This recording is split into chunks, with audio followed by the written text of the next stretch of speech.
हाँ, इस कार्ड से हम पैसे निकाल लेते हैं, तकरीबन 5-6 लाख। Are you serious? क्या तुम मुझसे मजाक कर रही हो? तुम्हारे भाई ने मुझसे कहा कि तुम इस वक्त काफी मुश्किलों से गुजर रही हो और तुम्हारा भाई तुम्हें इस हालत में देख नहीं सकता, ये तो तुम जानती हो। इसलिए पीयूष ने सोचा कि हम जिन बड़े बड़े प्रोजेक्ट में इन्वेस्ट करके पैसा कमाते हैं, हमारे साथ साथ तुम भी उन प्रोजेक्ट में इन्वेस्ट करके थोड़ी बहुत पॉकेट मनी निकाल लो। मगर पॉकेट मनी निकलने का ये मतलब नहीं कि तुम हमारे मुंह पर इस तरह से चिल्लर फेंको। आखिर तुम लड़का क्यों बनना चाहती हो? पिंकी ने अपने होठों को दबाते हुए आर्यन के सवाल का जवाब दिया। क्योंकि मेरी माँ कहती है काश मैं लड़का होती, मैं बस अपनी मम्मी को खुश देखना चाहती हूँ। ये कहते हुए पिंकी उदास होकर वहाँ से चली गई। कुछ देर में स्कूल का दिन खत्म हुआ। गेट पर श्रेया आर्यन को पिक करने आई थी। कार में बैठते ही आर्यन ने बहाना बनाते हुए श्रेया से कहा, वो मैं अपने कुछ किताबें बलबीर सर की एकेडमी में भूल गया हूँ, मेरा मतलब है भूल गई हूँ। आर्यन की इस बात पर हंसते हुए श्रेया ने कहा, आज सुबह से हो क्या गया है तुम्हें? किताबें भूल गई वो तो ठीक है, तुम ये भी भूल गई कि तुम एक लड़की हो। ठीक है, घर चलने से पहले हम पहले बलबीर सर की एकेडमी जाएंगे। बलबीर सर की एकेडमी में पहुंचने के बाद कार के रुकते ही आर्यन जल्दी से कार का दरवाजा खोलकर अंदर की ओर दौड़ गया। तभी श्रेया ने देखा ठीक उसके बगल में एक कार आकर रुकी। कार से उतरकर रोहित बलबीर सर की एकेडमी के अंदर जाने लगा। जैसे ही रोहित एकेडमी के वेटिंग एरिया की ओर पहुँचा, उसने देखा कि लगभग आर्यन जैसा दिखता हुआ एक बच्चा दौड़कर उसकी ओर आ रहा था। मगर वो ये जानकर हैरान हो गया कि उस बच्चे ने एक लड़की का स्कूल यूनिफॉर्म पहना हुआ था। रोहित ने अचानक उस बच्चे को दोनों कंधों से पकड़कर हैरान होते हुए पूछा, आर्यन तुम? रोहित के चेहरे का रंग पूरी तरह से उड़ गया था। वो समझ नहीं पा रहा था कि आर्यन के इस बर्ताव का वो क्या करे। उसका बेटा अभी अभी उसके सामने लड़की के कपड़े पहनकर आया था। श्रेया, जो अभी भी कार में बैठी रिया के वापस आने का इंतजार कर रही थी, रोहित को देखकर चौंक गई। रोहित की बाहों में रिया को देखकर श्रेया दंग रह गई। वो जब अपनी इस शौक से बाहर आई, जल्दी से कार से उतरकर रोहित पर चिल्लाने लगी, ये क्या कर रहे हैं आप? रुको वहाँ पर, रुक जाइए मैं कहती हूँ। अपनी कार की ओर आगे बढ़ रहा रोहित अचानक रुक गया और हैरानी से श्रेया की ओर देखने लगा। श्रेया किसी तरह रोहित तक पहुंचकर रिया को रोहित से छीनकर अपने पास वापस लेना चाहती थी। तेजी से अपने कदम रोहित की ओर बढ़ाते हुए श्रेया ने कहा, किसी बच्ची को इस तरह तुम किडनैप कैसे कर सकते हो? तुम जैसे लोगों को कानून का डर ही नहीं है। तभी अचानक आर्यन ने जोर से रोहित को कहा, क्या हुआ डैडी? ये आंटी इस तरह क्यों चिल्ला रही है? ये सुनकर श्रेया हैरान रह गई। श्रेया को लग रहा था कि आखिर क्यों रिया इस आदमी को डैडी कह रही है। अचानक ही श्रेया को इस बात का एहसास हुआ कि जब उसने अनिका से कुछ दिनों पहले बात की थी, तब अनिका ने श्रेया से ये कहा था कि उसे उसका खोया हुआ बेटा मिल गया है। ये सब सोचते हुए अचानक ही श्रेया का ध्यान एकेडमी की मेन एंट्रेंस पर पड़ा, जहाँ पर उसने देखा कि नन्ही रिया लड़कों के कपड़ों में दरवाजे के पीछे छुपकर उसे कुछ इशारा कर रही थी। ये सब देखकर श्रेया पूरी तरह से हैरान रह गई थी। मगर अपनी हैरानी से बाहर निकलते हुए श्रेया ने अटकती हुई आवाज में रोहित से कहा, सॉरी, मेरा मतलब है कि शायद मैंने आप दोनों को कोई और समझ लिया और इसीलिए अचानक ही मैं वो सब कुछ बोलने लगी जो शायद मुझे। आर्यन को कार में बैठाते हुए रोहित गुस्से से श्रेया की ओर देखने लगा और बिना कुछ कहे खुद भी कार के अंदर बैठकर वहाँ से चला गया।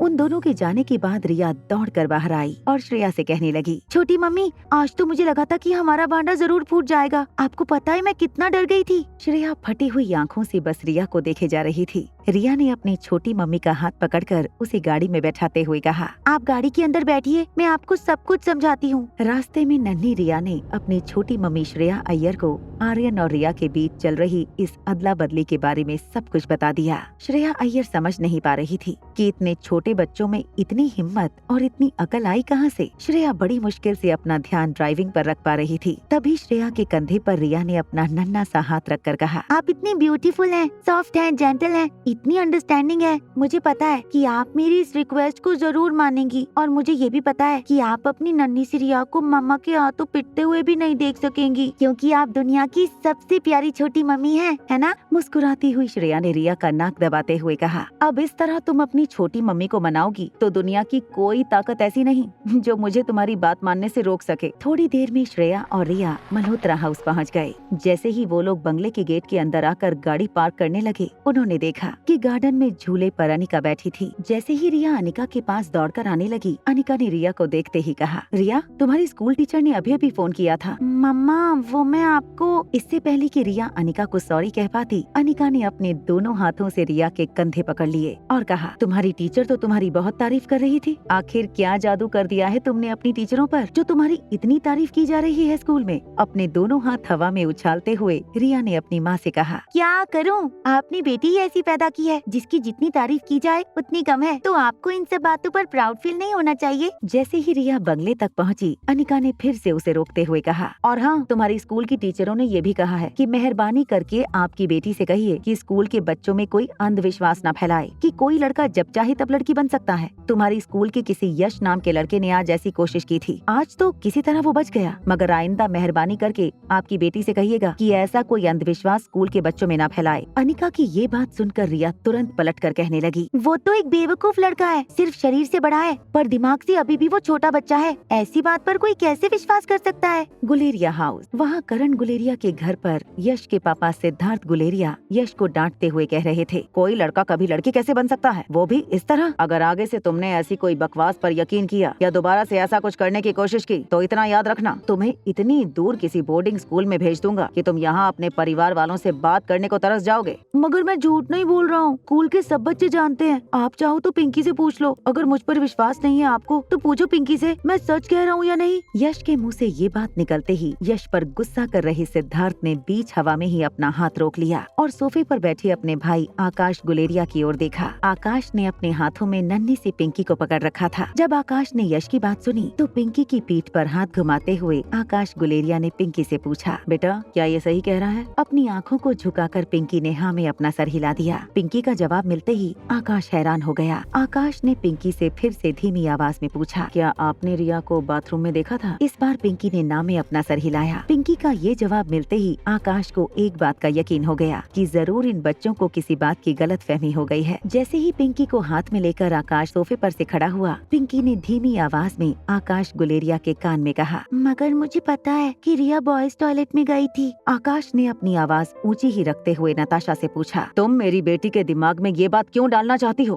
कि उसे एक लड़का बनना चाहिए? मुझे जवाब चाहिए।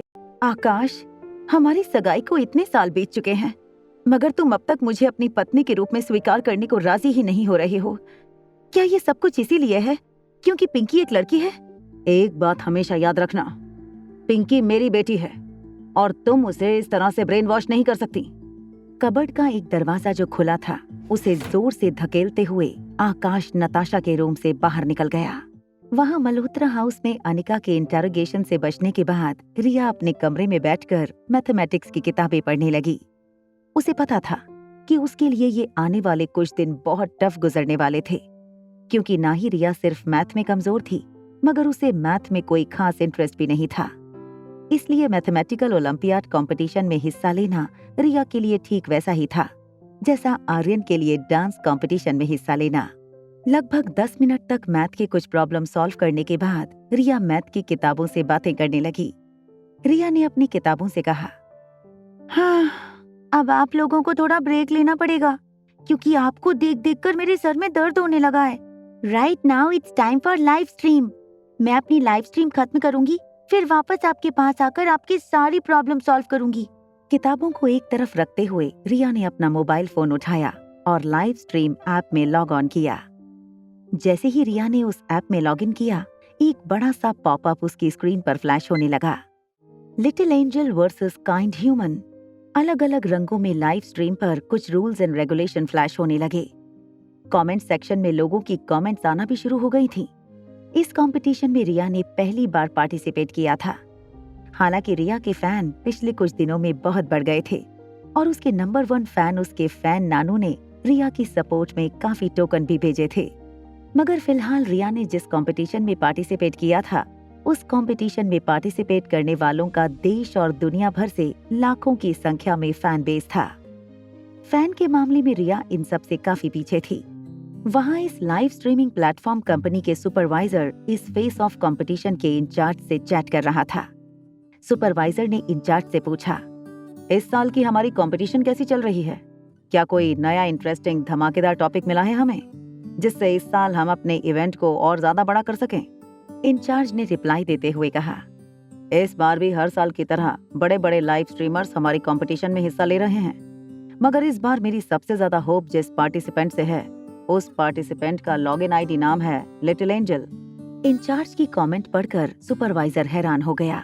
उसने जब चेक किया कि इस लिटिल एंजल की फैन लिस्ट में सिर्फ 2 लाख फैन थे, तो सुपरवाइजर डिसअपॉइंट हो गया कि लिटिल एंजल के अब तक सिर्फ 2 लाख फैन हुए थे। उसने अपने इंचार्ज पर हंसते हुए कहा, 2 लाख फैन से क्या होने वाला है? हमारे लाइव स्ट्रीमिंग ऐप पर 2 लाख वाले कम से कम 20 लाख आईडी होंगे। हमें चाहिए कोई बड़ा धमाका जिसके फैन लिस्ट में करोड़ों फैंस हों। सुपरवाइजर की इस बात का जवाब लिखते हुए इंचार्ज ने कहा, मगर सर, ये एक 5 साल की बच्ची है। सर, अगर हम इस लिटिल एंजल को हमारी वेबसाइट पर प्रमोट करें तो ये लिटिल एंजल काफी फैन फॉलोइंग अट्रैक्ट कर सकती है पूरी दुनिया से। इंचार्ज की ये बात सुनकर सुपरवाइजर ने उसे फटकार लगाते हुए कहा, तो फिर तुम किस बात का इंतजार कर रहे थे अब तक? अरे, इस चीज की बहुत ज्यादा हाइप करो।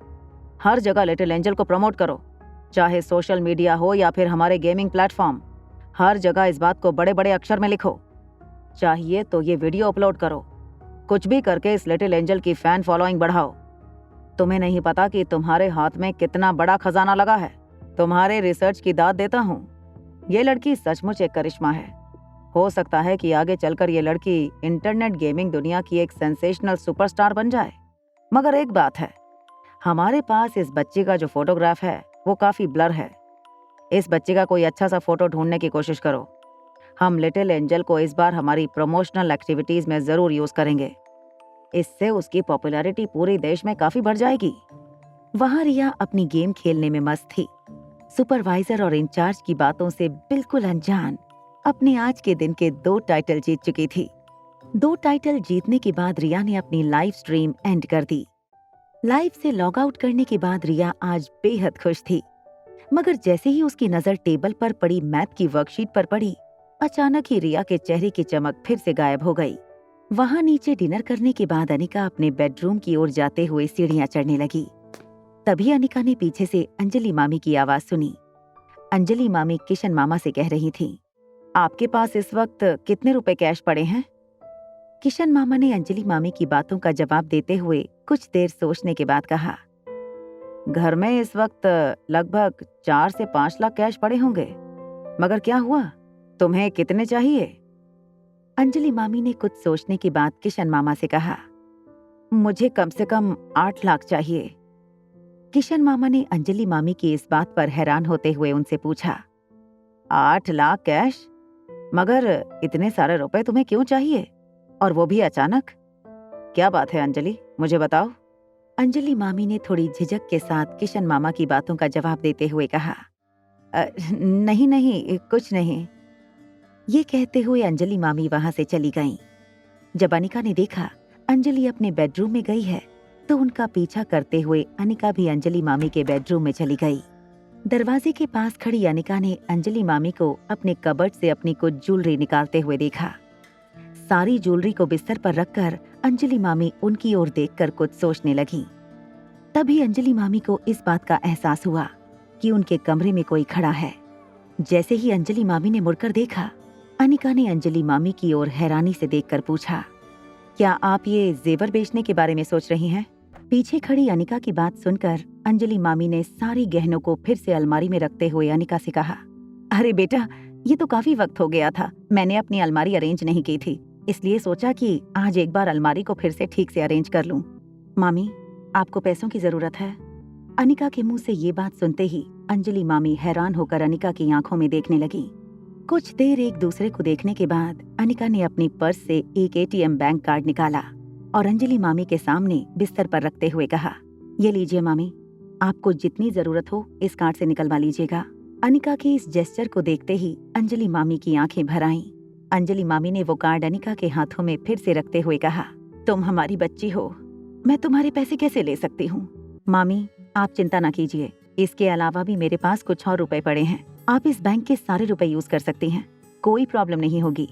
जब अनिका ने अंजलि मामी को बहुत फोर्स किया कि वो इस कार्ड में से अपनी जरूरत की रकम निकाल लें, तो थोड़ी देर के बाद अंजलि मामी ने कुछ सोचते हुए वो कार्ड अपने हाथों में लिया और तेज कदमों से अपने बेडरूम से बाहर चली गईं। जैसे ही अंजलि मामी नीचे हॉल में पहुंची, उन्होंने देखा कि मीनाक्षी तिल मिलाकर बंगले के अंदर आ रही थी। घर के अंदर आते ही मीनाक्षी ने अंजलि मामी से पूछा, क्या तुमने वो पैसे रेडी रखे हैं? अंजलि मामी ने अपने हाथों का बैंक कार्ड मीनाक्षी को दिखाते हुए कहा, हाँ, इस कार्ड से हम पैसे निकाल लेते हैं, तकरीबन 5-6 लाख। Are you serious? क्या तुम मुझसे मजाक कर रही हो? तुम्हारे भाई ने मुझसे कहा कि तुम इस वक्त काफी मुश्किलों से गुजर रही हो और तुम्हारा भाई तुम्हें इस हालत में देख नहीं सकता। ये तो तुम जानती हो। इसलिए पीयूष ने सोचा कि हम जिन बड़े बड़े प्रोजेक्ट में इन्वेस्ट करके पैसा कमाते हैं, हमारे साथ साथ तुम भी उन प्रोजेक्ट में इन्वेस्ट करके थोड़ी बहुत पॉकेट मनी निकाल लो। मगर पॉकेट मनी निकलने का ये मतलब नहीं कि तुम हमारे मुंह पर इस तरह से चिल्लर फेंको। इतने रुपए में तो आजकल एक अच्छी हैंडबैग भी नहीं आती। लगभग गिड़गिड़ाती हुई आवाज में अंजलि मामी ने मीनाक्षी से कहा, मीनाक्षी, तुम तो जानती हो हमारी फैमिली सिचुएशन के बारे में। हम सब इस वक्त सिर्फ और सिर्फ अमृत टैबलेट के बाजार में आने का इंतजार कर रहे हैं। हमारा सारा पैसा वर्किंग कैपिटल में लग गया है।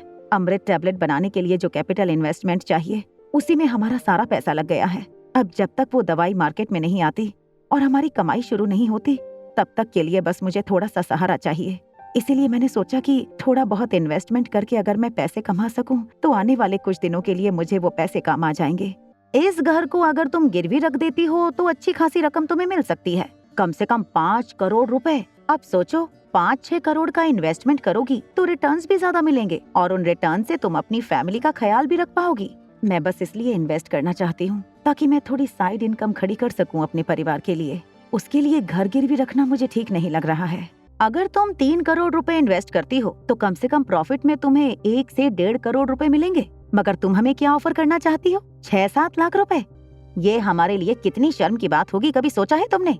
या फिर तुम चाहती हो कि हमारे खानदान की नाक हमारे क्लाइंट के सामने कट जाए? एक बात तुम भी कान खोल कर सुन लो, अगर तुम्हें हमारे साथ इन्वेस्टमेंट करना है तो कम से कम 1 करोड़ रुपए का इन्वेस्टमेंट करना होगा, वरना भूल जाओ। अगर ये बात है तो फिर रहने दो, मुझे नहीं करना इन्वेस्टमेंट। जरा देखो अपनी तरफ, तुम रायचंद परिवार का एक हिस्सा थी। मुझे पता है कि तुम्हें बचपन से ही पैसे में रहने का बड़ा शौक था, मगर आज मल्होत्रा खानदान की ये हालत देखकर हमें तो तुम पर तरस आता है। चलो ठीक है, तुम्हारी हैसियत के मुताबिक ही सही, हमें तो तुम्हारी मदद करनी है। कुछ और पैसे मैं अपनी तरफ से जोड़कर तुम्हारे लिए इन्वेस्ट कर दूंगी।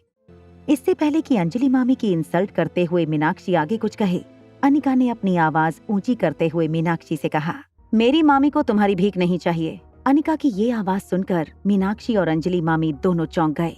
अंजलि मामी की ओर देखते हुए अनिका ने बिल्कुल धीरे और पोलाइट आवाज में कहा, मामी, अगर आपको साइड इनकम ही कमानी है तो इसमें मैं आपकी मदद करूंगी। बाहर के लोगों को मदद के लिए बुलाने की कोई जरूरत नहीं है। अनिका की ये बात मीनाक्षी को तीर की तरह चुभ गई थी। अपनी आंखें छोटी करते हुए मीनाक्षी ने अनिका से पूछा, अपनी उम्र के हिसाब से तुम बहुत बड़ी बड़ी बातें करती हो। क्या तुम जानती भी हो कि हम किस चीज में इन्वेस्ट करते हैं? क्या तुमने कभी मेहरा खानदान का नाम सुना है? वही मेहरा खानदान जिसमें सिमरन मेहरा ने शादी की है।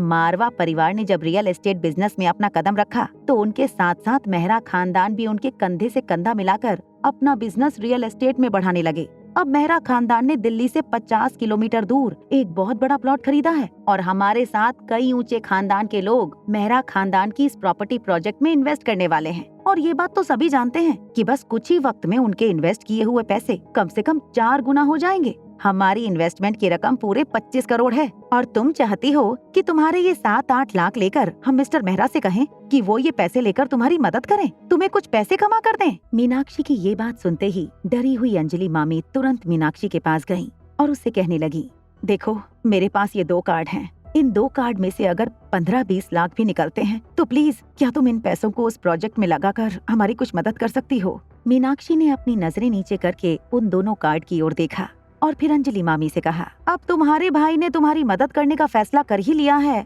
तो नाक भी कटानी होगी, मगर 30 लाख रुपए से एक भी पैसा कम नहीं चलेगा। ये कहकर मीनाक्षी ने अंजलि मामी के पास से उनका और अनिका का बैंक कार्ड अपने हाथ में ले लिया। तभी अचानक अनिका ने दोनों कार्ड मीनाक्षी के हाथ से छीन लिए। अनिका के इस बर्ताव पर गुस्सा होकर मीनाक्षी तिल मिलाकर अनिका की ओर देखने लगी।